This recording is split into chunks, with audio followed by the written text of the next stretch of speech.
के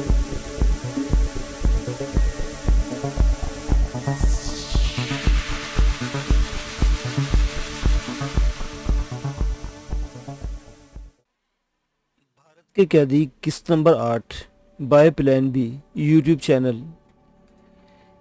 सेवाराम बानो को होटल छोड़ने के बाद बाहर निकला और कुछ देर आम रिक्शा ड्राइवरों की तरह इधर उधर सवारियों की तलाश में भटकता रहा, ताकि अगर वो भी ज़ेरे निगरानी हो तो निगरानी करने वालों को यकीन आ जाए कि वो महज एक रिक्शा ड्राइवर ही है। जब इसे यकीन हो गया कि इसका ताक़ुब नहीं हो रहा तो वो चांदपोल गेट के बाहर मुराद के मकान पर पहुंचा। वहाँ मुराद के अलावा राजेव और आशा भी मौजूद थे। इसे देखकर इन तीनों के चेहरे खिल उठे। नमस्कार करने के बाद सेवाराम भी इनकी बातचीत में शामिल हो गया। इसके बैठते ही आशा ने बेताब लहजे में कहा, सेवाराम जी, आप कहाँ रह गए थे?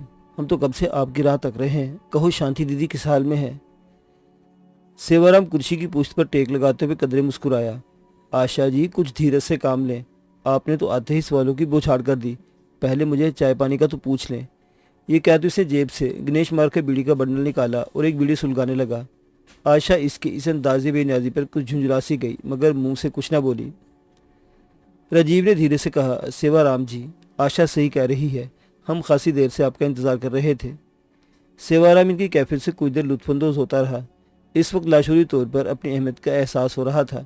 आखिर इसने अपनी खामोशी खत्म करते हुए कहा, आशा जी, हमारा आज का मिशन ज़ाहिरी तौर पर खासा कामयाब रहा है। मैंने वापसी पर शांति जी को बाहिफाजत होटल पहुंचा दिया है। उन्होंने आप लोगों के लिए ये पैगाम दिया है कि इनसे रब्ता करने में पहल न की जाए। वो मुनासिब वक्त पर खुद रब्ता कर लेंगी। ये कहते उसने पूरे दिन की कारगुजारी की तफसील इन्हें सुना डाली। इसके बाद ख़त्म होने के बाद फौरी तौर पर किसी ने कुछ न कहा। सभी अपनी जगह खामोशी से बैठे मुख्तलिफ ख्यालात में गुम थे। कुछ देर बाद मुराद आहिस्तगी से बोला, हमें अपने तौर पर शांति की हिफाजत का कोई बंदोबस्त करना होगा, वरना वो किसी मुसीबत में पड़ सकती है। वो तो ठीक है, मगर हमारे मुदाखले से मामला बिगड़ भी सकते हैं। मेरा ख्याल है फ़िलहाल शांति जी किसी फौरी ख़तरे का सामना नहीं। हमें इनकी तरफ से राब्ते का इंतज़ार करना चाहिए, राजीव ने राय दी। मुराद ने कुछ कहे बगैर इस बात में सर हिला दिया। आशा उठकर किचन का रुख करते हुए कहती गई, आप लोग बातें करें, मैं खाना गर्म करके लाती हूँ। खाने के दौरान में भी गुफ्तगू का महवर यही मौजू रहा। खाने के बाद राजीव चाय की प्याली उठाते हुए कहने लगा, अर्जुन जी, आपने सारी बात तो सुन ली है। आपके ख्याल में कौन सा कदम उठाना चाहिए? मुराद के बजाय सेवाराम ने जवाब दिया, मेरे विचार में तो हमें फ़िलहाल खामोशी से तमाम सूरत हाल का जायज़ा लेना चाहिए। हालात हमारे लिए खुद ही कोई ना कोई राह मुतय्यन कर देंगे। मुराद तवील सांस लेते हुए बड़बड़ाया, तुम किस हद तक सही कह रहे हो। अंधेरे में टामक टोया मारने से बेहतर है कि हम खामोश रहें, मगर इसका मतलब ये भी नहीं कि हम फ़कत तमाशाई बनकर रह जाएं और सारी जिम्मेदारी शांति पर डाल दें। हमें अपने तौर पर मुतबादिल रास्तों की तलाश जारी रखना होगी। राजीव के जहन में गालिबन कोई नया ख्याल था, तभी तो वो हल्की सी चुटकी बजाते हुए गोया हुआ, आप ठीक कह रहे हैं। पवित्र पापी इतने कमज़ोर हरगिज़ नहीं कि महज शांति दीजिए कि कोई दूसरा फ़र्द वाहिद इनका कुछ बिगाड़ सके। मेरे जहन में एक तरकीब आई है, हम किसी तरह इनमें बाहमी नफाक डाल दें, जिससे इनमें धड़ेबंदी पैदा हो जाए। इनके आपसी टकराव से हमारा काम आसान हो सकता है। मुराद ने इसे अजीब सी नज़रों से देखते हुए कहा, मगर कैसे राजीव? ये काम कहने में जितना आसान है, करने में इसी कदर मुश्किल है। राजीव के चेहरे पर हल्की सी मुस्कुराहट फैल गई। कहने लगा, अर्जुन जी, पहले मुझे बात तो मुकम्मल करने दें। मैंने ये कहा कि ये बड़ा आसान काम है, मगर नामुमकिन बहरहाल कोई बात नहीं होती। ये कहकर वो अचानक खामोश हो गया, जिससे लगता था इसे अपने मंसूबे की माकूलियत के बारे में खुद भी एतमाद नहीं। कमरे में कुछ देर के लिए खामोशी छा गई। सभी अपने तौर पर इसी बारे में सोच रहे थे। मुराद राजीव की तरफ मुतवज्जो होते होते कहने लगा, राजीव, अब चंद काम तुम्हें करना पड़ेंगे। कुछ रोज़ पहले तुमने कहा था कि जयपुर की हद तक तुम खासे बारसूख हो और इस गिरोह के मुकाबले में इतने तरने वाले भी नहीं हो।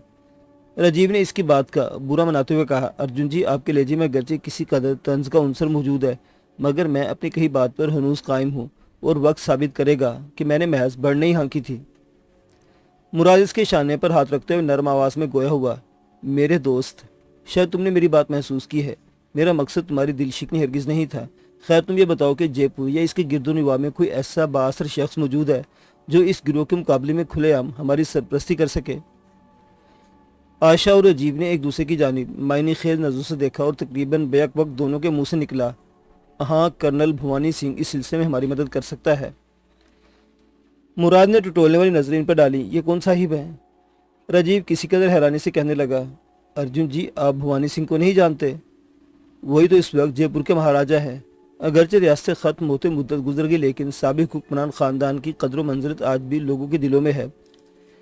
गुज़श्ता 20 साल से कर्नल भवानी सिंह की वालिदा राजमाता गायत्री देवी जयपुर से पार्लियामेंट की रुकन मुंतखब होती आई हैं। अलबत्ता 1970 की जनता लहर के दौरान वो भी अपनी सीट हार गईं और जनता पार्टी के गद्दारी लाल दियास लोकसभा की सीट जीत गए। इस हार से राजमाता इतनी दिलबर्दाश्त हुई कि उन्होंने सियासत से रिटायरमेंट का ऐलान कर दिया। ये कहते हुए राजीव सांस लेने के लिए रुका था। मुराद पूरे इन हमाक से इसकी जानिब तवज्जो था, क्योंकि इसे रोशनी की हल्की सी किरण दिखाई देने लगी थी। चंद लम्हों बाद राजीव अपनी बात आगे बढ़ाई। गायत्री देवी की रिटायरमेंट के बाद इनके सपुत्र कर्नल भवानी सिंह ने सियासत में सरगर्म हिस्सा लेना शुरू कर दिया। वो कांग्रेस आई के प्लेटफॉर्म से सियासत कर रहे हैं। अभी तक जनता पार्टी के गद्दारी लाल ही लोकसभा के मेंबर हैं, मगर जैसा कि आप जानते हैं, पिछले माह जनता पार्टी की आपसी फूट के नतीजे में मोरारजी देसाई की हुकूमत खत्म हो गई है और इंदिरा कांग्रेस के हमारे से चौधरी चरण सिंह वज़ीर-ए-आज़म बन गए हैं। लेकिन हर शख्स जानता है कि इंदिरा गांधी भी किसी भी वक्त अपनी हमायत वापस ले सकती हैं, जिसके नतीजे में मिड टर्म इंतखाबात नागुज़ीर हो जाएंगे। इसी वजह से तमाम सियासी जमात और शख्सियात आइंदा इलेक्शन की तैयारियों में सरगर्म है। राजीव कुछ देर के लिए खामोश हुआ तो मुराद ने कहा, तुमने खासी लंबी तमहीद बांधी है, मगर शायद हम असल मौजू से हट चुके हैं। हमारा मकसद भारतीय सियासत पर गुफ्तगू नहीं। राजीव दूसरा सिगरेट सुलगाने के बाद कहने लगा, नहीं मिस्टर अर्जुन, मैं असल मौजू पर आ रहा हूँ। जयपुर में सभी को मालूम है कि मौजूदा रुकने पार्लियामेंट गद्दारी लाल को पवित्र पापी गिरोह के मुकम्मल आशीर्वाद हासिल है, और ये बात भवानी सिंह के लिए बहुत खतरे की घंटी है, क्योंकि जयपुर में ये गिरोह खासा मकबूल है, मगर अभी तक भवानी सिंह इसका तोड़ दरियाफ्त नहीं कर पाया। अगर हम किसी तरह कर्नल को यकीन दिला सकें कि हम पवित्र पापों के खिलाफ इसके मजबूत हलीफ साबित हो सकते हैं, तो वो लाजमन हमारी सरपरस्ती करेगा और इस तरह हम इसे अपने मकसद के लिए इस्तेमाल कर सकते हैं। सेवाराम और आशा सारी बातचीत के दौरान कतन खामोश रहे थे। मुराद चंद में तीनों के चेहरों का जायजा लेता रहा, फिर खुद कलामी के अंदाज में बड़बड़ाया, मिस्टर राजीव, ये बात अभी कबलस वक्त है कि हम भवानी सिंह को इस्तेमाल करेंगे या वो हमें अपने मुफाद के लिए बतौर चारा इस्तेमाल करता है, लेकिन हमें बहरहाल इससे रब्ता करना होगा। रात गए तक वो सलाह मशवरे मसरूफ रहे और आइंदा की हिकमत अमली तय करके उठे तो रात के 2 बज रहे थे। सेवाराम तो अपने घर के लिए रवाना हो गया। अलबत्ता राजीव और आशा ने रात वहीं बसर करने का फैसला कर लिया। बानो को बाहिफाजत वापस होटल पहुंचा दिया गया था। इसके आसाब नहायत कशीदा थे। अगरचे हालात इसकी तोक़ों के मुताबिक वकूफ़ पज़ीर हो रहे थे और नताइज भी खासे हौसला शिकन नहीं थे। इसके बावजूद गुज़श्ता रात के वाक़े ने इसे दहशतज़दा कर दिया था, क्योंकि इसे अंदाज़ा हो गया था कि वो किस कदर कमज़ोर वक्त पर खड़ी है, जहाँ किसी वक्त भी कोई बड़ा सानहा रूनमा हो सकता है। दूसरी जानिब इसे ये परेशानी भी लाहिक थी कि वो मुराद से रब्ता करने की पोजीशन में नहीं थी, वरना ऐसे हालात में इसी से कुछ रहनुमाई हासिल हो जाती। अगले 2 रोज़ इसने होटल ही में गुजारे थे। वो ये तय नहीं कर पाई थी कि इसे खुद पवित्र पापियों से रब्ता करना चाहिए या उनकी तरफ से किसी इत्तला का इंतज़ार करना चाहिए। इसे खुद पर गुस्सा आ रहा था कि गुप्ता से मुलाकात के दौरान इसने इनके बारे में बात क्यों नहीं की। शाम के 6 बजने वाले थे, लेकिन गर्मी की हिद्दत तब भी बरकरार थी। वो सोच रही थी कि इसे कुछ देर खुली फजा में वक्त गुजारना चाहिए। वो इसी उधेड़बुन में थी कि कमरे के दरवाजे पर हल्की सी दस्तक हुई। वो कुछ घबरा सी गई, जाने इस वक्त कौन टपक पड़ा है। बिस्तर से उठकर वो मोहतात कदमों से दरवाजे की जानिब बढ़ी। इस दौरान 2 बार दस्तक हुई। इसने डरते डरते दरवाज़ा खोल दिया और एक जानिब सिमट कर खड़ी हो गई। दरवाजे का पट खोलकर अंदर दाखिल होने वाली उधेड़ उम्र औरत थी। नमस्कार करने के बाद नवारी औरत पुरएतमाद कदमों से चलते हुए सोफे की जानिब बढ़ी। इसने सादा प्रिंट की साड़ी पहन रखी थी। कदरे फरबा जिस्म की मालिक औरत खासी बावकार लग रही थी। सोफे पर बैठने के बाद बानो से मुखातिब हुई, शांति जी, आप आराम से बैठ जाए, आप इतनी घबराई हुई क्यों हैं? इसका अंदाज ऐसा था जैसे वो खुद मेज़बान हो और बानो इससे मिलने आई हो। बानो कुछ कहे बगैर इसके सामने बैठ गई। जी फरमाइए, मैं आपकी क्या सेवा कर सकती हूँ? वो औरत मुस्कुराते हुए बोली, मेरा नाम शोभा पंडित है और मैं, जहाँ तक सेवा का ताल्लुक है वो तो हम आपकी करेंगे। बानो इसके ज़ुबानी जवाब से कुछ गड़बड़ा सी गई, मगर इसी ने खामोश रहने में याफे समझी। चल में शोभा पंडित इसके सरापे का बगौर जायजा लेती रही। मिस शांति ठाकुर, मुझे गुप्ता जी ने आपके पास भेजा है। उन्होंने कहा कि अब किसी चिंता की ज़रूरत नहीं, सभी मामलात हम लोग खुद हैंडल कर लेंगे।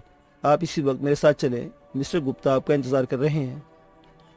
बानो सुनकर खासी मुतमिन हो गई थी। मुझे कहाँ चलना होगा आपके साथ? शोभा पंडित की आवाज़ में शफकत का रंग गालिब था। मैं इसीलिए तो आपके पास आई हूँ, चले जल्दी से तैयार हो जाएं। बानो ने कुछ सोचकर खुद को पूरी तरह हालात के सुपुर्द करने का फैसला कर लिया। वो बाथरूम की जानी बढ़ी, मुंह हाथ धोकर कपड़े बदले और कुछ देर बाद वो शोभा पंडित के हमरा होटल से बाहर निकल रही थी। सुर्ख रंग की फीट कार में बैठकर शोभा ने ड्राइविंग सीट संभाल ली और बानो के लिए अगला दरवाजा खोल दिया। इसके बैठते शोभा पंडित ने गाड़ी आगे बढ़ा दी। मुअज़्ज़िज़ सामीन हज़रात, भारत के कैदी की ये दास्तान अभी जारी है। बकिया वाक़यात अगली किस्त में।